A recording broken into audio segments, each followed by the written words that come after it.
ฮะเอาเงินตัวก็นับเลย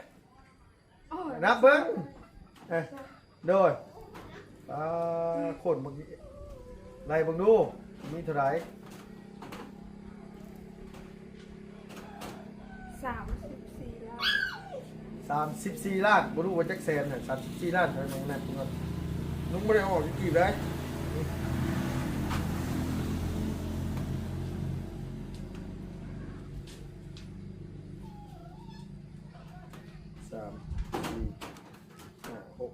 34 ล้าน6 แสน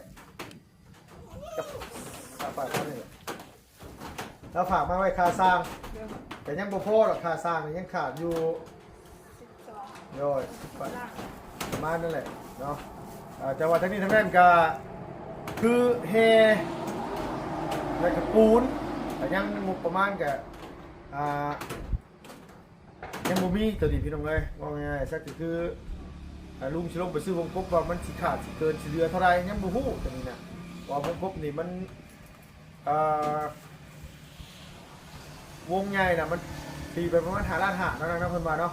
เราไม่ได้แล้วก็วงน้อยนี่วงละ2.5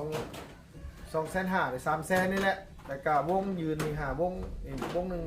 6 แสนหรือว่าเท่าไรนี่แหละเดี๋ยวถ้าเบิ่งน้ำการเพื่อนเนาะว่ามันเบิดเท่าไรเดี๋ยวสิให้มันเขียนยินมาให้มื้อนี้กับสิได้นุกไปสร้างพุ่นให้พี่น้องอยู่บ้านนาบอพุ่นเนาะอยู่เมืองเซโปพุ่นแหละพออยู่แถวนี้นะราคามันค่อนข้างเทียมเกินโหด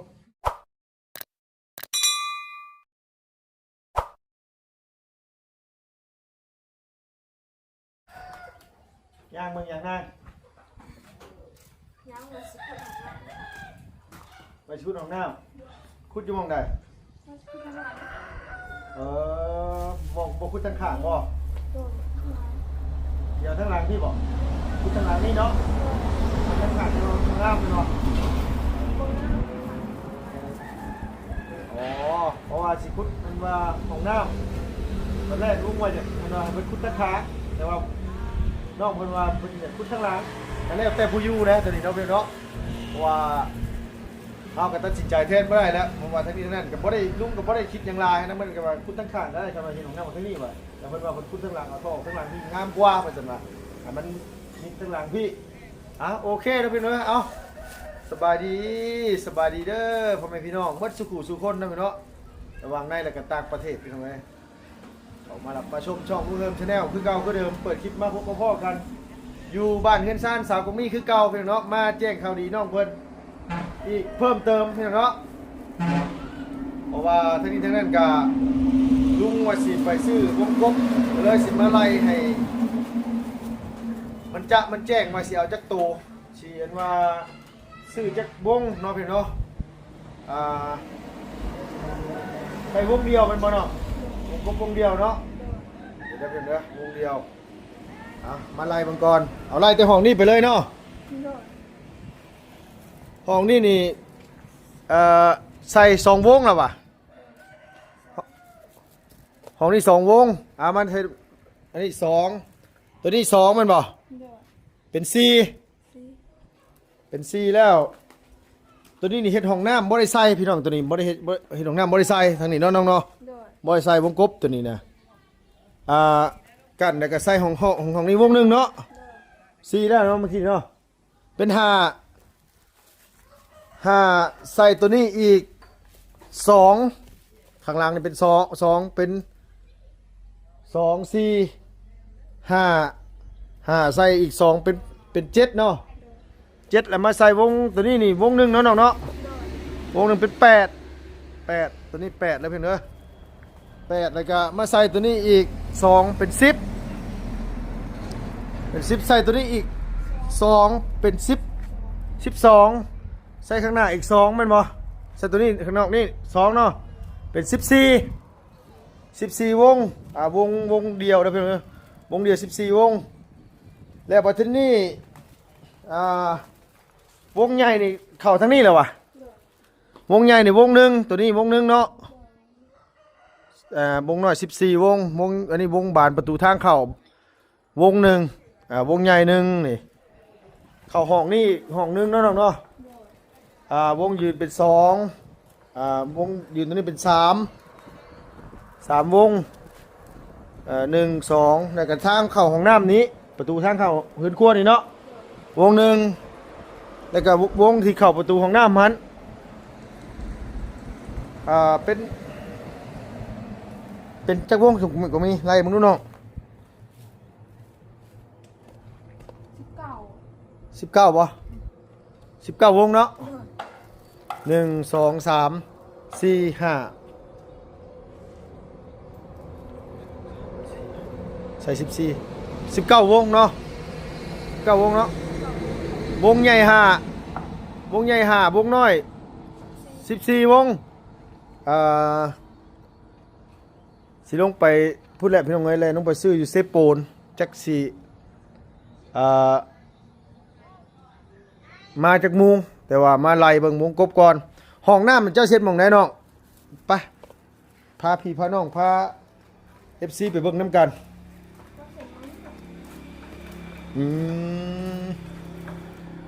สีกั้นหม่องนี้เนาะสีกั้นประมาณไหนสีกั้นประมาณจักเม็ดเจ้าคิดว่า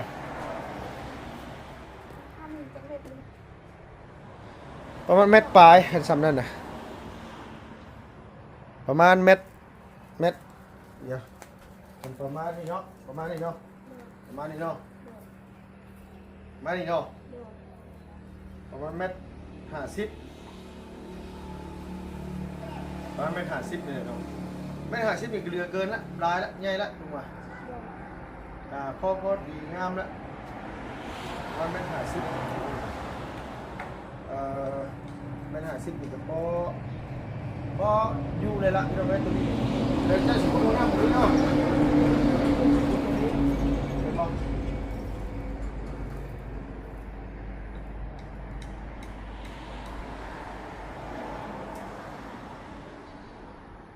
ตรงน้ำสีจ้างคนคุดบอลหรือสิคุดเอง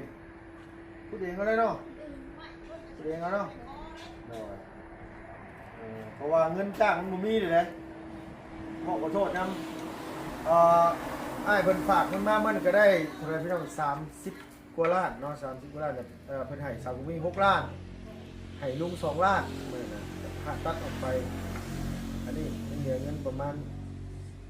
20ปลายล้านว่าสิไปซื้อวงกบซื้อบานประตูมาให้มันครบเลยมื้อนี้พอได้ใดขาดได้ใดก็จังว่ากันอีกทีนึงผมไปถามมาแล้วค่อนข้างโหดแพงเมื่อโดนโดยวงใหญ่วงละ5ล้านพี่น้องเอ้ยวงใหญ่วงใหญ่วงละ5ล้าน5มีแต่วงซื้อประตูบ่มีวงทางเข้าน่ะ5ล้าน5วงถึกสุดน่ะ4ล้าน9เพิ่นว่าวงตัวถึกสุดเลยน่ะถึกสุดเลยน่ะ4ล้าน9เพราะว่าหยังเพราะว่าเพิ่นวงใหญ่คือเงินน้องติดจริงนี่เด้คันวงกบธรรมดาน้อยๆนั่นก็มันก็บ่ได้แพงปานใดประมาณ3ล้านปลายเพราะว่าเงินหลังบักใหญ่ไปเสียวงกบน้อยๆมันก็บ่คืออีกแม่นบ่ล่ะได้แจ้งง่ายแล้วไปแล้วค่าสร้างแหล่เพิ่นนี่เพิ่นตกลงกัน42ล้านพี่น้อง42ล้านนี่คือก็ทราบแล้วก็ติดบานประตูเทพื้น42ล้านก็ยังเรื่องของน้ำยังบ่ทันได้บอกกับแม่เนาะคันว่านั่นก็ใช่เนาะเราเห็นของน้ำของในน้ำเลยเห็นของน้ำให้เลยเนาะเอาก็เพื่อว่าบอกกันให้มันตกแต่งก่อนเดี๋ยวว่าคือเมื่อนั้นบอกไว้ถึงพวกหลังข้าวลืมบอกว่าไม่ซิล่านะแต่อ้ายแล้วว่าบริติไม่ซิล่าตีแล้วว่าเลยบอกว่าต้องติดแล้วอ้ายบอกว่าติดกับบ่ได้แล้วว่าเพราะว่าเขาลืมบอกกับเราเนาะเหมือนเนาะอันแล้วเรื่องก็ทราบเข้ามาประตูเทพื้นนี่ก็คือมีแต่ว่าพ่อถึงอยู่นะเพราะว่ากะโลกับสีกันท่าตามหลังนี่ก็เสาข้างหน้าอยากจะแต่งเอาก็ได้คันว่าจะมีเงินนะ4-5 ล้านซื้ออย่างมาแต่งเอาให้มันงามนะคอยแต่งเอาเดี๋ยวมาไล่ตัวนี้ก่อนแต่ว่าให้เพิ่นซอยแบบฮอดจนว่าถ้าสีเพื่อนติดกะโลเพื่อนก็โอ้ยสะทุเถาะมีไอ้โตคุณดาดีแหละเอาแท้เลยน้องเลยโดยอ้ายแล้วกับพี่น้องเลยน้องแบบแล้วกับโอ้ยถือว่ามีน้ำจิตน้ำใจงดงามดีโดดให้เราซอยเพื่อนหลังไหลมากกับ ลุงเฮ็ดเวียกให้อ้ายแล้วนี่ทุกหลังกันมาแบบว่าเราได้ลงมือเฮ็ดลงมือทำเลยเราพยายามซอยให้มันจนว่าแล้วว่าทั่วพุ่นแหละเราจังยึดจังเศร้าเนาะผมขอบใจอ้ายเพิ่นหลายเด้อให้เราอยู่ดีมีแห้งหายเจ็บหายไข้หายพยาธิโรคาที่อ้ายเราเจ็บหลังเจ็บแอวอยู่กับหายไม่ไหวเศร้าไม่ไหวอ้ายเอ้ยน้องก็มีแต่กำลังใจมีแต่คำอวยพรไม่ใช่แหละให้เราอยู่ดีมีแห้งเนาะมื้อนี้เราก็ฝากเงินมาอีกแจ้งข่าวดีเพิ่มเติมเลยวันนี้ยังไม่ถอดได้ถอนยังไม่ได้เอาออกยังจักกี่จักอัดเด้อนี่เด้อ ก็ได้ลุง ฮะเงินตัวกระนับเลย โอ้ย นับเบิ้งโดยโคตรเมื่อกี้ไล่เบิ่งดูมีเท่าไหร่ 34 ล้าน 34 ล้านบ่รู้ว่าจักแสนน่ะ34 ล้านเท่านั้นแม่นครับลุงบ่ได้เอาออกกี่เลย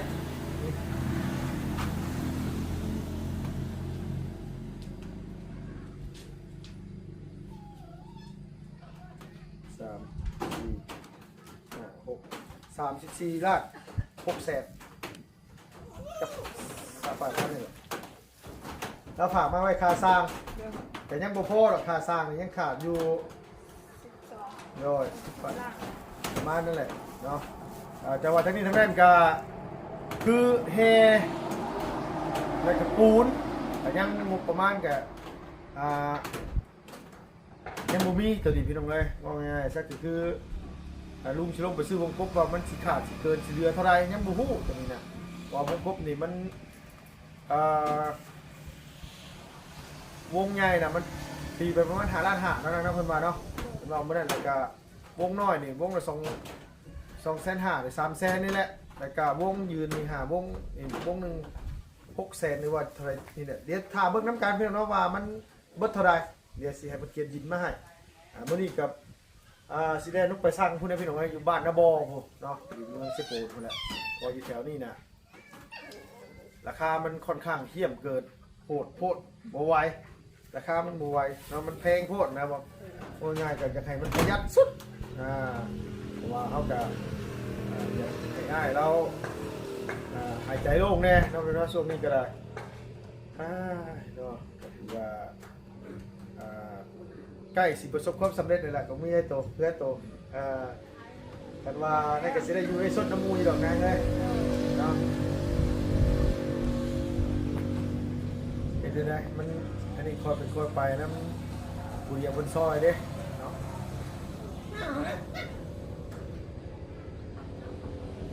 บนักเลย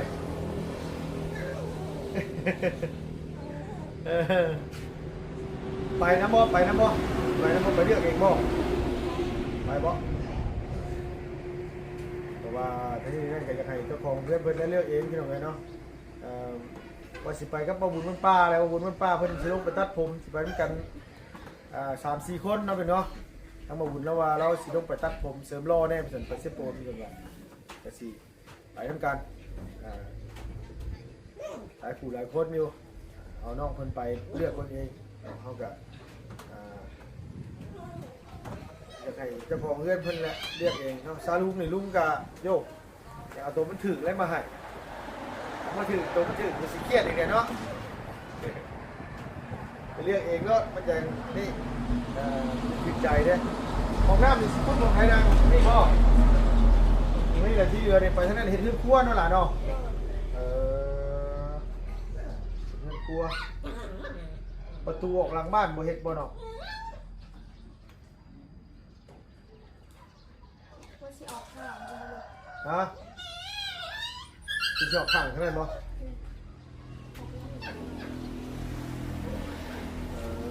ขั้นประตูเฮ็ดประตูออกหลังบ้านอีกละอันนึงก็เจ้าก็ต้องซื้อมาเพิ่มอีกอันนึงเนาะวงกบออกข้างหลังทั้งนั้นบ่คันออกข้างหลังนั่นก็เฮาก็บ่ต้องเฮาก็บ่ใส่แล้วคัน2 บาท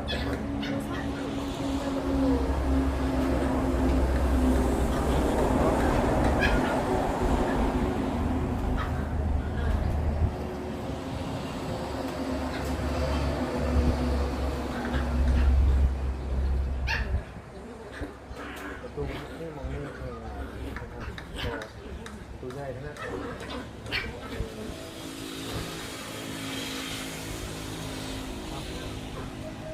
ของข้างขาดมันวะ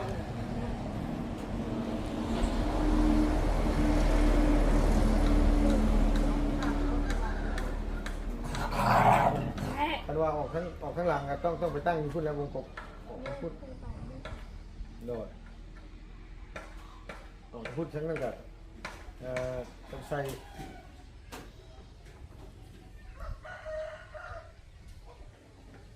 ถ้าเบิ่งก่อนเนาะโดดน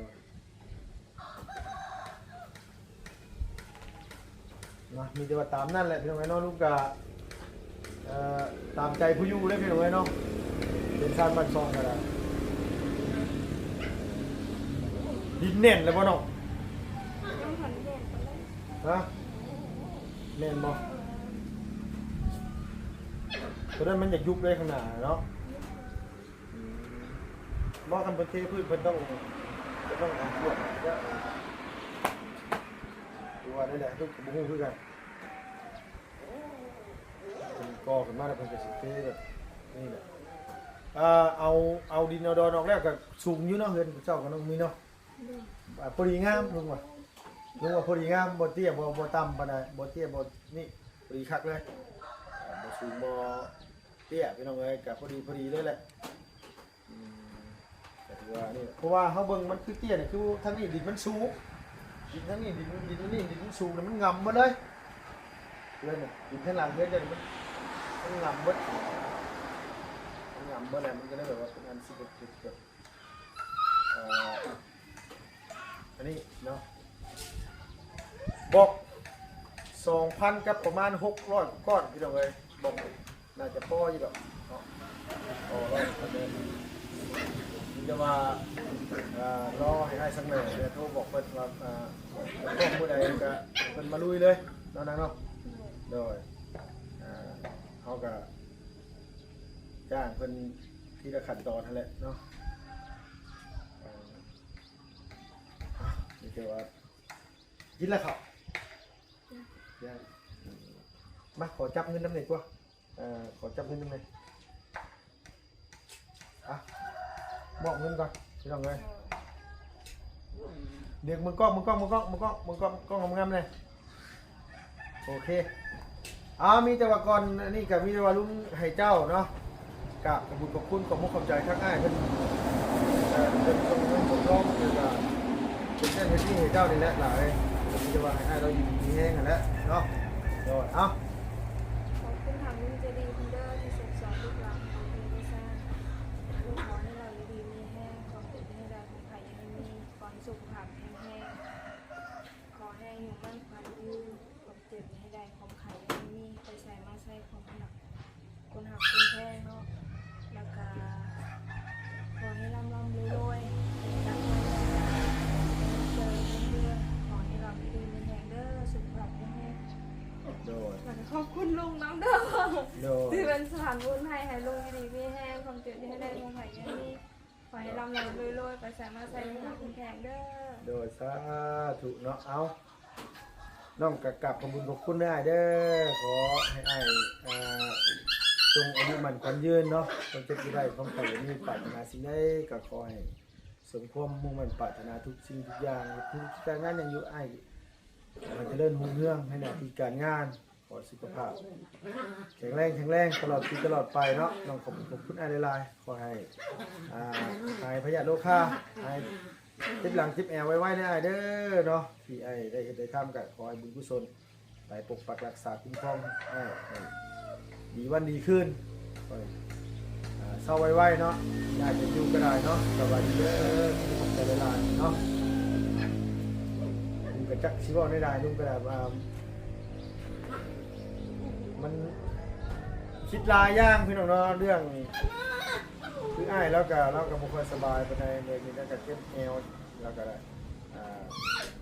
ย่างไปย่างมากกับบุคคลสะดวกไปในเมื่อเราว่าแล้วก็ไปฝากเงินมาให้มีแต่มีแต่ว่าเงิน30 กว่าล้านเจ้าเก็บไว้นี่อย่างมาจ่ายค่าเล่นค่านี่กัน กายน้ำกันนั่นแหละเพราะว่าที่นั่นมันเห็นด้วยเห็นงานมันจะสบายใจพี่น้องเลยเนาะเขาบ่อยากถือประดายเพราะว่ายังเพราะว่าลูกกับบ่มีเงินประดายถือไปแล้วไปจกออกมาใส่บัดใส่เลยครับไปเอาลูกกับเมียมาคืนหน้ารับคือเก่านะเลยฝากไว้สำหรับมีแค่นี้เอาบ่มีแล้วก็โทรขอเอาลูกกับเมียเทื่อละล้านเทื่อละ4-5 แสนมากันไปพอได้แก้คัดไปเอามันมือบ่มีดีได้น้องเลยเนาะเคยบ่มีบ่โตเคยบ่มีเลยนี่เคยมีบ่มีบ่มีบ่แต่มันบ่มีเลยนี่เนาะเดี๋ยวว่ามีแต่ลุงนะตัวก็เคยคือกันเนาะ เคยลุง เนาะ ไปให้กระเตกกันเนาะ เป็นยังคนกระเต๊ก มีตลอดแล้วเนาะหาเงินก็ต้องหาเป็นปี ขาดเป็นปีบอก หาเป็นปีก็ไม่ได้ราย แต่ปีนี้อย่าลืมนะแบ่งกันเลยนะปลูกมันนะขายมันกันยังได้ก็ได้แท็กซี่5 ล้านก็แบ่งกันได้เนาะเลยเนาะปัดโทรหาลุงเขาขายมันได้เขาจะกันว่าซื้อน้ำเป๊ปซี่เลี้ยง4-5 แสนก็ว่ากันได้เต็งเนี่ยไปป้าจ้างปลูกไฮโตเขาน่ะเอาอ้ายแล้วบอกตอนแรกเนาะ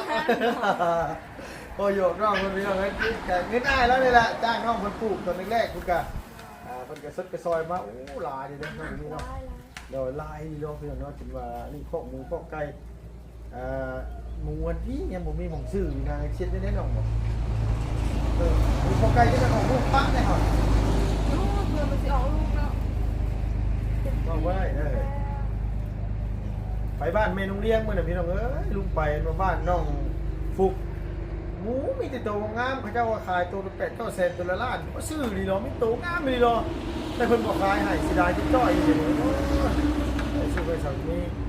มีแต่ว่าสิแลนลงไปถามเมืองซ้ายนะพี่น้องห้านเวียดเอาเพิ่นขายเป็นก้อนนึงเท่าไหร่ไปสั่งตรงนี้นี่ใส่ตัวมันต้องประมาณเป็นก้อนถามเพิ่นที่น้องเอาแบบขายเป็นก้อนนึงเท่าไหร่นะเอาทรายแบบทรายบกทรายสาบเลยนี่แต่ว่าเล็กสังกะสีนี่แต่ว่าหมกเก็ตไม้แล้วน้องเลยไอ้ทรายเป็นมาเทอยู่นี้เนาะเป็นมาเทอยู่นี้กับพี่มันติดมาเทอยู่นี้เดี๋ยวไปชิกับรถกันได้ป่ะเป็นวิธีพี่น้องเนาะโอ้เอามีเดียวตามนั่นแหละสีลงไปเพื่อนแหละไม่ต้องไงค่ะบางทีเพิ่นปลามากก่อนลงไปเบิ่งเอาวงกบอยู่เมืองเซโปนเนาะที่บ้านดงในบ้านเมย์หมดเจนนี่เพิ่นว่ามันเพิ่นเพลงโหดพวกเรื่องสิลงมงมันผลิตมงยิ่งใหญ่เพิ่นได้เพิ่นเนาะโอเคพี่น้องเอ้ยสำหรับคลิปนี้ก็มามอบเงินมอบทองให้น้องเพิ่นเนาะเรื่องค่าค่าสร้างเฮานี่แหละแต่ว่ามันยังบ่เพียงบ่พอหรอกแล้วว่าสิฝากมาอีกทีนึงครับเฮกับทรายฮะแหละพี่น้องเอ้ยเนาะแต่เสียเพิ่นขนทรายมาก่อนซื้อทรายก่อนเฮจากมันตำลังก็ได้เนาะเพราะว่าเพิ่นก่อเพิ่นโบกเพิ่นสาบเรียบร้อยเพิ่นติดติดบานเพิ่นจังเทพื้นตามรังถ้าจะใส่เฮตามรังก็ได้ตัวนั้นเนาะสำหรับคลิปนี้ไปเด้อเพิ่นเด้อเอาสบายดีเด้อพี่น้อง FC ผู้ใหญ่ใจดีเบิดสุขุสุขคนเนาะพี่น้องบ๊ายบายเด้อเพิ่นเด้อไปละพี่น้องเอ้ย